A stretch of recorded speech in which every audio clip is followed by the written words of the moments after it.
Hola y bienvenidos a una nueva entrega de Tiempo de Dados. En esta ocasión vamos a hablar de un suplemento para Dungeons and Dragons quinta edición que lleva muchísimo tiempo esperando, que es Midnight, el legado de las tinieblas. La semana pasada hablamos de la versión de tercera edición durante bastante tiempo y no vamos a hacer una comparativa aquí. Este vídeo no trata de eso.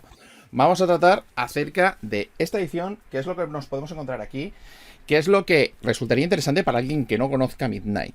Para alguien que no conozca Midnight, Midnight es un entorno de campaña, un mundo para Dungeons and Dragons, quinta edición, que, para resumirlo mal y pronto, es un mundo donde los malos han ganado. O por lo menos están en proceso de hacerlo. Es como si tuviéramos una Segunda Guerra Mundial donde los nazis han conquistado Europa. Y estamos jugando con la resistencia. Sería algo muy parecido. O, por ejemplo, si Sauron o Morgoth hubiera conquistado la Tierra Media y nos tocara resistir y ver si se puede hacer algo al respecto. Y esto es un poco lo que tenemos aquí en Midnight. En Midnight, el mundo, bueno, más que un mundo, es un continente. Es el continente de Eredane, que tiene unas extensas tierras hacia la mitad y luego están delimitadas por una gran cordillera y un gran bosque. La gran cordillera y el gran bosque es donde quedan algunos remanentes de resistencia, ya que en las montañas están los reinos enanos, en el bosque de Erezor, que es un enorme bosque que va del norte a sur, están los elfos que todavía resisten, incluso 100 años después de que hayan caído los reinos humanos. Ellos todavía consiguen más o menos mantenerse en guerra, no ganando, pero por lo menos resistiendo. Y es un poco de lo que va este mundo. Este es un mundo donde los jugadores van a llevar personajes heroicos que van a poder enfrentarse a las fuerzas de ocupación de la sombra, que normalmente van a estar llenas de orcos, sacerdotes oscuros. Es un mundo además que es bastante particular porque la fuerza que ha conquistado el mundo, Izrador, es el único dios que hay dentro de este mundo, lo cual significa que no hay clérigos, no hay monjes, porque no existe nada parecido al ki. De hecho, en la historia antigua de Midnight hubo una especie de cataclismo cósmico que hizo que el mundo estuviera separado de todo lo que sería la cosmología típica de un dungeonera, donde vienen los ángeles, los demonios, donde está el más allá, y donde hay cosas como por ejemplo el plano astral, el plano etéreo y ese tipo de cosas. Pues todo eso no lo tenemos aquí en Midnight, y a lo largo de los milenios la gente que vive dentro del mundo de Aerth, que es el mundo de Midnight, ha tenido que sobrevivir con ciertas circunstancias especiales como por ejemplo, como no hay un más allá, las almas no tienen ningún sitio a donde pasar y a veces rebotan de vuelta. Esto es un poquito como lo que tendríamos por ejemplo en videojuegos como por ejemplo Pillars of Eternity, donde hay un tiempo, pasan ciertas cosas extrañas con las almas, forman una parte integral de lo que sería este mundo de campaña, como no hay otros mundos. Pero hubo una guerra cósmica justo cuando Izrador quedó atrapado dentro del mundo de Aerth. Se da la circunstancia de que hay entidades muy antiguas que se dedican a vagar por el mundo y a veces sirven evidentemente al dios de la oscuridad, pero no necesariamente. Hay ciertas cosas con respecto a la magia, hay como nexos de poder donde es más fácil hacer magia.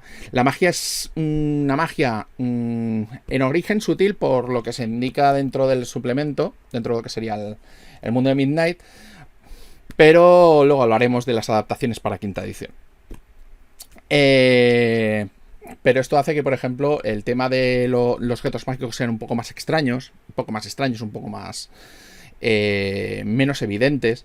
Hay ciertas cosas que en otros mundos se consideran magia, que aquí se consideran otro tipo de fuerzas, porque la magia no funciona exactamente de la misma manera, y hay evidentemente conjuros que no van a funcionar, sino que funcionan de una manera un poco distinta. Además, Izrador, a la hora de conquistar la tierra de Eren, ha impuesto toda una serie de leyes para mantener su ocupación. Cosas como, por ejemplo, ilegalizar la lectura, ilegalizar la posesión de armas, los viajes. Se vuelve un mundo un poquito más cerrado.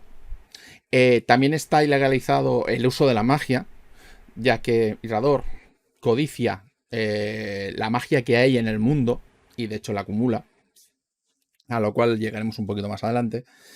Y no solo eso, sino que además, evidentemente, cazan a los magos, ya que el uso de la magia es contrario a lo que sería el propio poder de Irrador. Evidentemente, no con respecto a sus sacerdotes. Y claro, evidentemente también hay magos oscuros que sirven a Irrador. Pero bueno, si eres un mago y no sirves a Irrador, la verdad es que tienes un gran problema. Lo mismo con las criaturas que no sean humanos.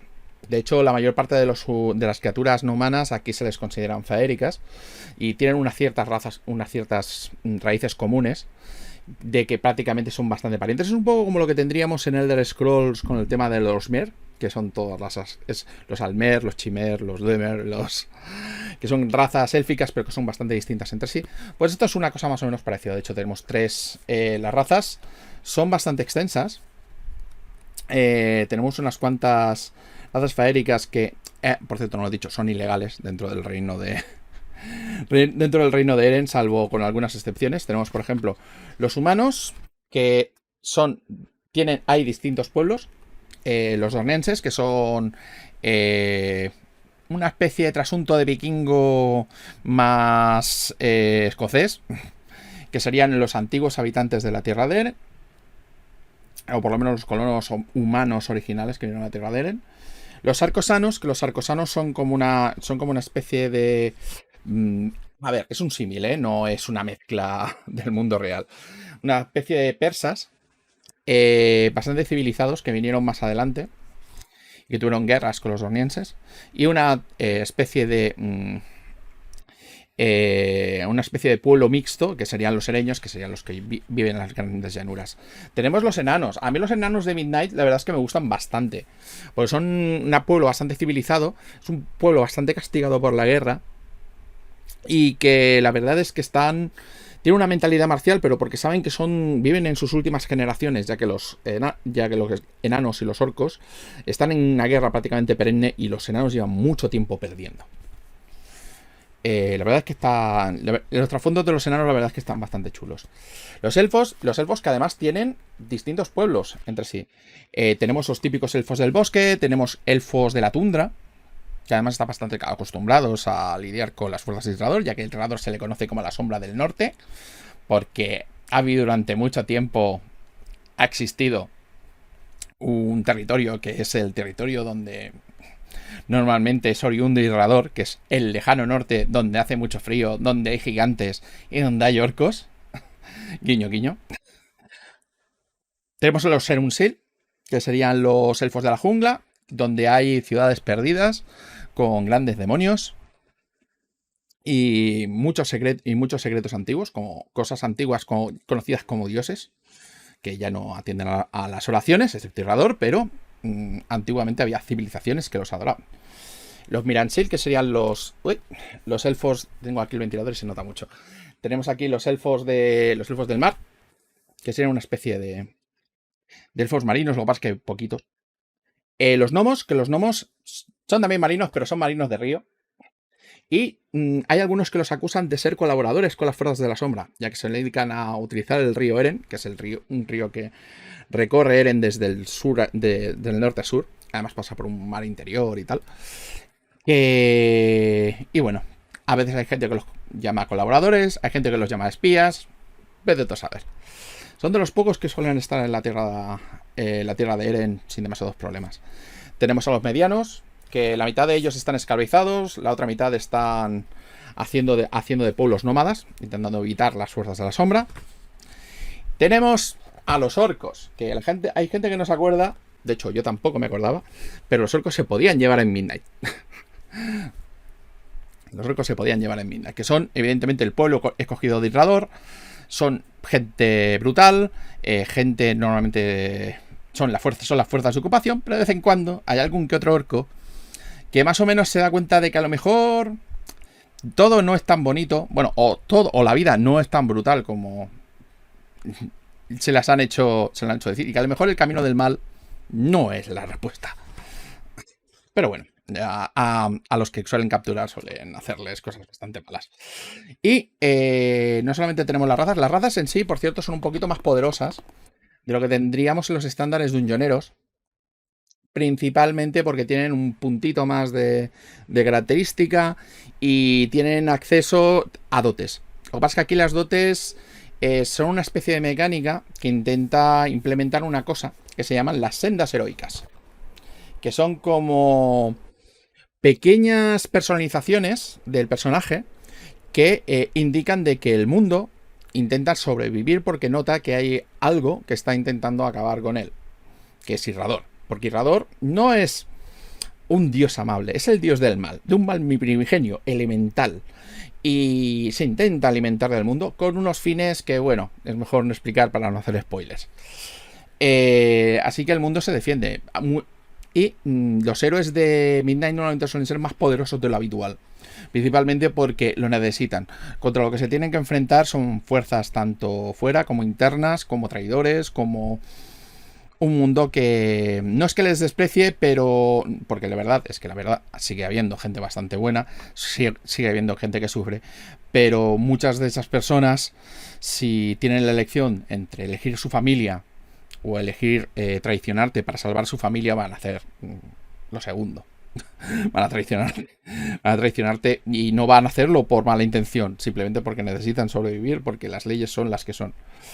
Entonces, las sendas heroicas normalmente suelen ser herencias que pueda llegar a tener tu personaje o simplemente manifestaciones de la propia magia del mundo que te permiten manifestar una serie de poderes, como por ejemplo ser de una naturaleza más o menos bestial, ser especialmente poderoso en magia, tener, por ejemplo, una fe extraña dentro de lo que sería el mundo de Midnight, pero que todavía es posible. Ser especialmente resistente, ser capaz de defender a los demás, ser un buen orador, tener grandes capacidades de sanación. A mí hay una cosa que no me acaba de gustar, por cierto, de la maquetación que tiene, que es que le han puesto pequeños simbolitos a cada senda heroica, cosa que no acabo de verle porque digo, ¿para qué le pones un logo a una senda heroica si solamente hay 3 personas? Pero bueno, eso son apreciaciones propias. Hay algunas cosas que prácticamente semejan a lo que serían clases de Dungeons and Dragons. Hay una que parece como si fuera una especie de clérigo, pero que no llega a ser clérigo. Hay otra que parece una especie de paladín, pero que no llega a ser paladín. Funcionan un poco de manera rara, porque utilizan algunas mecánicas. Algunas veces las mecánicas que utilizan no acaban de casar con algunos estilos de juego. Me explico. Yo, por ejemplo, utilizo las reglas de curación lenta, que es que no recuperas todos los puntos de golpe cuando descansas, pero puedes gastar los dados de golpe. Hay algunas, por ejemplo, los orcos, hay algunas razas, por ejemplo, los orcos, como tienen pesadillas por la noche, porque Irrador normalmente se suele manifestar en sus pesadillas y suele incitarles a la violencia, recuperan un dado de golpe menos. Lo cual significa que los orcos se curan bastante menos, pero porque yo utilizo unas reglas especiales que lo hacen así. Si utilizas las reglas estándar, pues supongo que no habrá ningún problema. Luego, por ejemplo, hay alguna senda heroica, hay una senda heroica que es contra criaturas, contra espíritus que poseen a gente, porque evidentemente los antiguos demonios y ángeles que existieron antes de la ruptura, que es esta especie de secesión entre el mundo material y el mundo físico, todavía acampan por ahí. Lo que pasa es que muchas de ellas ya no tienen cuerpo físico, sino que se dedican a poseer a mortales, y esos mortales acaban manifestando algunos poderes e incluso la forma que tuvieron antiguamente estas entidades. Entonces hay una senda heroica que es de poder oponerte a esta especie de demonios o espíritus, y utilizan los dados de golpe. Los dados de golpe como una especie de mecanismo para poder hacer el castigar de paladín. Vale. En D&D, para que más o menos nos entendamos. Y claro, es aquello de, es que he utilizado esto, pero utilizo dados de golpe para activarlo. Me curo menos luego al cabo del día. Luego también el creyente, por ejemplo, que es el trasunto de clérigo, tiene una mecánica que a mí personalmente no me gusta nada, que es que da un punto de inspiración cada vez que haces un descanso largo. Entonces, a mí personalmente me fastidia un poco porque ya puestos a poner no le pongas inspiración. Ponle otro tipo de puntos, porque yo, por ejemplo, doy inspiración por interpretar. Y claro, si alguien ya gana la inspiración, no le puedes dar una segunda. No le recompensa. O sea, es una persona a la cual no le puedes recompensar por interpretar. Y es más, si es una persona que es muy vaga y no quiere interpretar, pues dice, ¿para qué? Si ya no voy a conseguir inspiración. Es un poco de aquí. Bueno, tenemos aquí un pequeño esquema de cómo son cada una de las sendas heroicas. Y luego tendríamos las clases básicas. Aquí es donde a mí se me desmonta un poco el libro, porque todas las clases son iguales que las del manual del jugador. No han metido ninguna subclase nueva. Y de hecho hay algunas clases que hay unas cuantas clases que a lo mejor desentonan un poco dentro de lo que sería el ambiente de Midnight, cosas como por ejemplo Paladín, que la han dejado. Y dices, Paladín, en Midnight.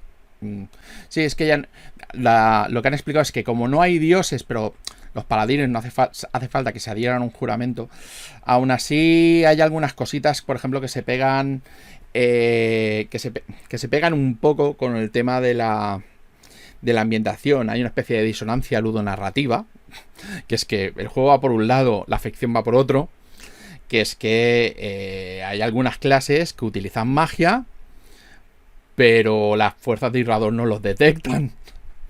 Y esto es algo que viene de este libro solo, sé por qué lo han hecho, porque sirve para compensar un poco algunas cosas, pero el hecho de que el explorador, por ejemplo, lance conjuros, pero no son conjuros, pero todo el mundo los percibe como conjuros, pero no se detectan como conjuros, a mí me desentona un poco.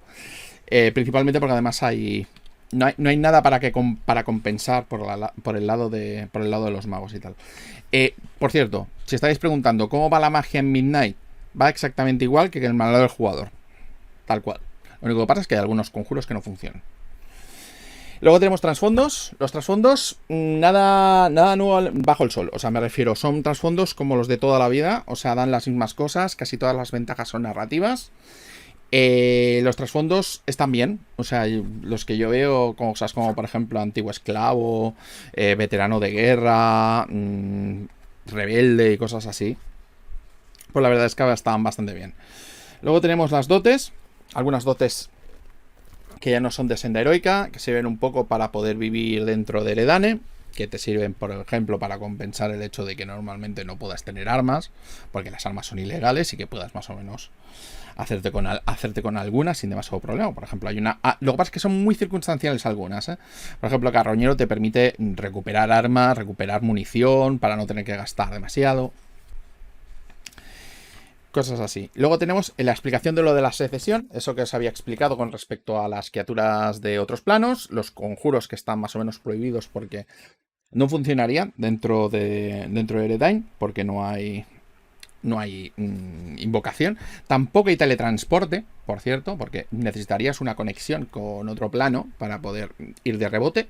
Porque normalmente un teleportar lo que hace es que utiliza... Es como un poco como la nave de Event Horizon, que hace un agujero, va por otro plano y luego va a otro lado. Pues lo mismo. Tenemos algunos conjuros especiales para algunas criaturas de aquí y algunas cosas especiales. Hay algunos conjuros que ahora se me antojan un poco redundantes, porque por ejemplo Tormenta de Plata o Sangre de Plata son conjuros que están hechos para en caso de que no exista la bola de fuego, y existe, y a los niveles normales, así que... Pero bueno, tenemos las armas en Midnight, que son las armas especiales. El problema está en que hay algunas armas, como por ejemplo el Badak, que es un arma muy normal por parte de los orcos, que es como una especie de gran espadón con púas. Simplemente te dicen que es como un hacha y ya está. Hay demasiada explicación para luego las reglas que hay, que es un poco el tema. Y luego tenemos la sección de aventuras en Midnight, que aquí se nos explican cómo funciona el tema de jugar en Midnight, cómo es la ambientación a nivel de cómo se juega, cómo funciona el Eren ocupado, cuáles son los baluartes de resistencia donde nos vamos a encontrar. Por cierto, hay ilustraciones que están bastante bien en este libro. Luego, también tenemos el tema de los idiomas, porque hay idiomas bastante especiales. De hecho, la mayor parte de los idiomas son idiomas que respiran un cierto ambiente tolkieniano, en el aspecto de, por ejemplo, existe el idioma de la sombra, el alto elfo y cosas así. Y luego tendríamos todo lo que es el mundo de Midnight, que es una gran parte del libro. Es una gran parte del libro, en el cual se nos explica el mundo, además con bastante extensión. O sea, el mundo no es excesivamente grande, porque realmente son 5 países, 5 o 6 territorios realmente, pero se nos explican con bastante extensión, con cada uno con las historias, con los asentamientos, el hábitat, las costumbres, si hay algún tipo de animales especiales que haya por ahí, personajes que son más o menos relevantes en caso de que, tanto por la parte de la sombra como por parte de la resistencia. Si hay facciones políticas, también se nos explican. Lugares de interés, además explicados de una manera bastante larga. O sea, esto, para la gente que quiera un poco más de profundidad a la hora de que se les describan los lugares, es una maravilla. O sea, no te llega hasta el extremo de ponerte mapas para todo, porque evidentemente no. Pero tienes prácticamente casi todas las costumbres de todos los pueblos bien explicadas. Las religiones incluso te las explican. Hay cada entorno se siente distinto. O sea, se siente distinto. No solo cambia la gente que vive allí, sino que cambia, por ejemplo, la cultura que hay en cada uno de los sitios donde hay. Cómo funciona el comercio y la artesanía. O sea, a nivel de background, este libro es una maravilla. O sea, es una maravilla. O sea, principalmente... Sí, no ha cambiado nada, por cierto, con respecto a... Ha cambiado algunas cosas, pero... A ver, no os confundáis. Esto es más o menos el mismo trasfondo de lo que hay en tercera edición. Lo que pasa es que puedes señalar con el dedo donde han cambiado cosas. No en todos los sitios puedes decir, hombre, has cambiado esto, esto y esto. Y ya está. Y la verdad es que la ambientación sigue estando todo lo bien que estaría. Lo que pasa es que está ilustrado a color. Incluyendo los bosques de los elfos. No solamente tienes las tierras ocupadas, tienes los bosques de los elfos, tienes las ciudades de los enanos, tienes toda su cultura. De hecho, es que podrías jugar sin estar en ninguno de los territorios ocupados y jugar una partida normal. Sí, se puede hacer también. Lo que pasa es que, claro, el rollo es ir contra las fuerzas de la sombra, que es un poco lo que hay. Tienes por aquí las tierras de los enanos, bien explicadas, con sus grandes ciudades, con su mentalidad, incluso con algunas canciones. Las tierras del sur, tienes por ahí reproducción, o sea, está muy bien. Y luego tienes una parte, que es la de los secretos de Midnight, que es donde tienes la parte del profundo norte, donde están los orcos, nos explican la cultura orca, nos explican las tierras ocupadas desde el punto de vista de la sombra y de lo que hacen cada uno y cuáles son las facciones políticas dentro de lo que serían los malos, porque evidentemente los buenos no necesitan saber, por lo menos de entrada, cuáles son los planes de la sombra. Tenemos incluso un plan detallado, bueno, tanto como detallado, tenemos un plan de cómo van a ir los distintos frentes contra los elfos, contra los enanos y ese tipo de cosas. Tenemos una clase de PNJ, que realmente es el clérigo, que son los legados. O sea, en su propia sección de los siervos de la sombra, donde se nos explica, además de la naturaleza del dios caído, cómo funcionan los templos de Irrador, cómo funcionan los legados y cómo funcionan los reyes de la noche. Que si habéis visto la portada antigua de Midnight, son 4 tipos que son los avatares de la sombra, son sus grandes agentes. Serían un émulo de lo que serían los Nazgûl de Sauron. Que cada uno tiene sus personalidades. Hay un gran hechicero, hay un gran guerrero, que además es el rey de Eren del Sur. Hay un gran sacerdote, que podríamos decir que es el señor de los legados, que serían los sacerdotes de Irrador. Tenemos un dragón, porque sí, hay dragones. Lo que pasa es que hay poquitos dentro del universo de Midnight.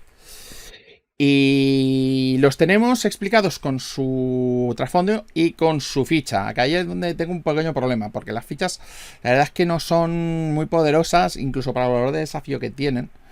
Y siento que a lo mejor ahí puede haber alguna bajada de diseño. Pero bueno, os invito a que las modifiquéis, que le metáis formas, que utilicéis reglas de criatura mítica, para que haya que matarlo 2 veces y tenga una segunda forma, que es un poco lo que hacían en Ceros, por cierto.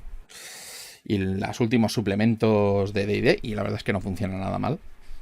Tenemos, además dentro de, por ejemplo, lo que serían la explicación de los legados y la orden de la sombra, que sean los clérigos de Irrador, tenemos también cosas como, por ejemplo, las distintas facciones, como son los distintos tipos de clérigo, porque hay distintos tipos de legado, a pesar de que la gente de fuera no los vea tanto. Y tenemos también Ya aparte, un pequeño bestiario de todas las criaturas más o menos especiales dentro del universo de Aerith. Bueno, dentro del mundo de Aerith, porque no es más que universo, es un mundo. Tenemos además de algunos animales, que normalmente esto se suele descuidar en la mayor parte de los juegos. El hecho de crear algunos animales normales que sean muy específicos de la ambientación. Tenemos cómo funcionan los celestiales y los infernales, con el tema de que poseen a la gente y ese tipo de cosas. Y tenemos, ha habido, por cierto, un baile de nombres entre ediciones, porque ahora a esos criaturas se les llama los caídos, y antiguamente a los caídos no eran eso, eran los muertos vivientes. Por cierto, tenemos por aquí algunos dragones. Los dragones de Aerith no son metálicos ni cromáticos, sino que son criaturas especiales, que pueden ser buenas o malvadas, porque evidentemente alineamientos siguen habiendo, pero no necesariamente sean lo uno y lo otro. Y tenemos cómo funcionan algunas criaturas, como son los elementales, los gigantes y tal, porque claro, la ambientación... A la hora de que no sea exactamente el mundo de Dungeons and Dragons típico, hay algunas cosas que cambian. Por ejemplo, los gigantes son criaturas casi míticas. A pesar de que algunas funcionan dentro de lo que sería el ejército de la sombra, realmente no hay mucha gente que los vea. Tenemos, por ejemplo, muchos tipos de orco, porque evidentemente es lo que vamos a tener, mucho por aquí. Muchos tipos de legado también tenemos, incluyendo cazadores de brujos y tal. Y tenemos también lo que serían los muertos vivientes, que los muertos vivientes, por cierto, aquí funcionan un poco como... son un poco una mezcla entre gules, vampiros y zombies de Romero. O sea, normalmente si tienes la desgracia de que mueres en Midnight y... bueno, normalmente le pasa a todo el mundo, pero... que mueres en Midnight y tienes mala suerte, puede resultar que tu espíritu rebote dentro de tu cuerpo y vuelvas a ocupar tu cuerpo y te vuelvas a animar. Entonces, al principio no pasa nada, porque estás un poco muerto, pero sigues siendo tú. Pero al cabo de un cierto tiempo empiezas a tener unas ganas mágicas y antinaturales de comer gente.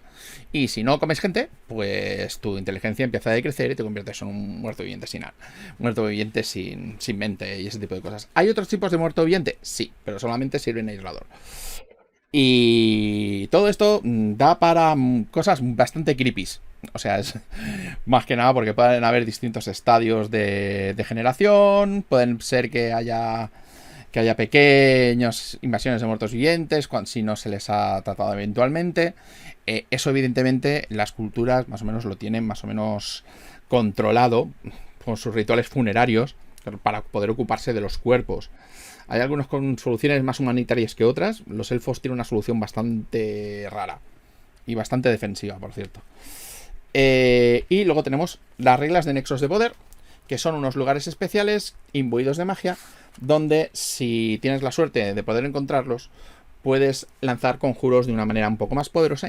Podrías crear algún objeto mágico. Son lugares que además codicia la sombra, con lo cual se suelen intentar defender, sobre todo por parte de la resistencia. Y hay unos cuantos que, como podéis ver, están explicados de una manera un poco más extensa, que sacar 2 párrafos y ya está. O sea, he visto explicaciones de reglas de roleo en Pathfinder que tenían menos espacio que esto, que un espacio de esto.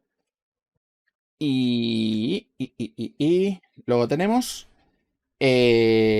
aparte de cómo funcionan algunos aspectos cosmológicos, cómo funcionan las aventuras y campañas en Midnight. Esto lo tenía la antigua edición. Aquí esto está un poco más expandido porque evidentemente han pasado los años y hay cosas como, por ejemplo, consideraciones acerca de la tarjeta X, las líneas y los velos y cómo hacer mecanismos de seguridad. Porque dejemos una cosa clara. Midnight se parece... Midnight, la verdad es que se parece mucho y de hecho es casi idéntico que el Midnight antiguo. O sea, tiene temas de esclavitud, temas de brutalidad, temas de terror. O sea... temas de terror, temas de terrorismo, porque evidentemente llevas la resistencia, no vas a hacer algo blanco y pristino, y trata muchos temas que pueden ser de temática muy adulta. Entonces, aquí es necesario más o menos ir con bastante tacto en algunos temas. O sea, puedes ir de manera nihilista y ir a saco y decir y hacer brutalidades, pero también puedes hacer una partida que sea bastante consciente de lo que estás jugando aquí. Y bueno, la verdad es que vamos a valorar Midnight. Y lo voy a valorar sin valorarlo con comparación con la antigua edición. Este suplemento a nivel de trasfondo está muy bien. A nivel de reglas necesita un par de retoquillos. Principalmente porque quizás cuando roleáis, porque os recomiendo fervientemente leerse el trasfondo, quizás determinéis de que hay algunas cosas que queráis cambiar, algunas sendas que a lo mejor no queráis manejar, algunas clases que a lo mejor queráis limitar o queráis cambiar un par de cosas para que tenga un poco más de coherencia dentro de vuestra concepción de lo que sería Midnight. Aparte de eso, no tiene ningún problema, porque realmente no utiliza ninguna regla que vaya a estar excesivamente rota. Sin embargo, se nota que el equipo de diseño no tiene una especial...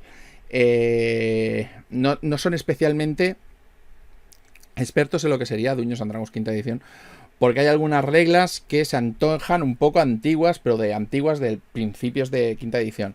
Por ejemplo, hay una senda heroica que es de manejar animales, de tener una especie de vínculo con un animal, y las reglas de control del animal son reglas del SRD de quinta edición, que es un poco el mayor problema que tiene esto. Está un poco desvinculado de lo que sería la línea de Dungeons and Dragons, utilizan el SRD como base, que serían las reglas básicas de quinta edición, y la verdad es que se le nota un poco demasiado, porque no sabes exactamente qué es lo que serían las clases que podrías utilizar de Dungeons and Dragons, si puedes utilizar, por ejemplo, Tasha, Shanazar y ese tipo de cosas.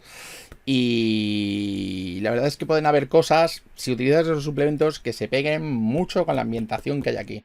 Hubiera quedado mucho mejor si hubieran dejado, por ejemplo, alguna subclase extra dentro de lo que sería el propio libro, que lo cual añadiría bastantes páginas, porque la verdad es que esto es un tomo considerable, para más que nada poder tener más material propio que puedas utilizar como base para saber, mira, esto es un poco el tono que vas a necesitar dentro de estas partidas. Admite clases que se parezcan más o menos a esto. No utilices, por ejemplo, el Gunnstalker o el Bárbaro Totémico, por ejemplo, aunque podrías hacerlo. Tampoco lo veo tan desencaminado dentro de Midnight. Y bueno, esto ha sido Midnight quinta edición. Si luego queréis alguna reseña en la cual haga un enfrentamiento de profundidad, esto quizás a lo mejor lo haremos un poco más adelante. Muchas gracias por seguirme y hasta la próxima.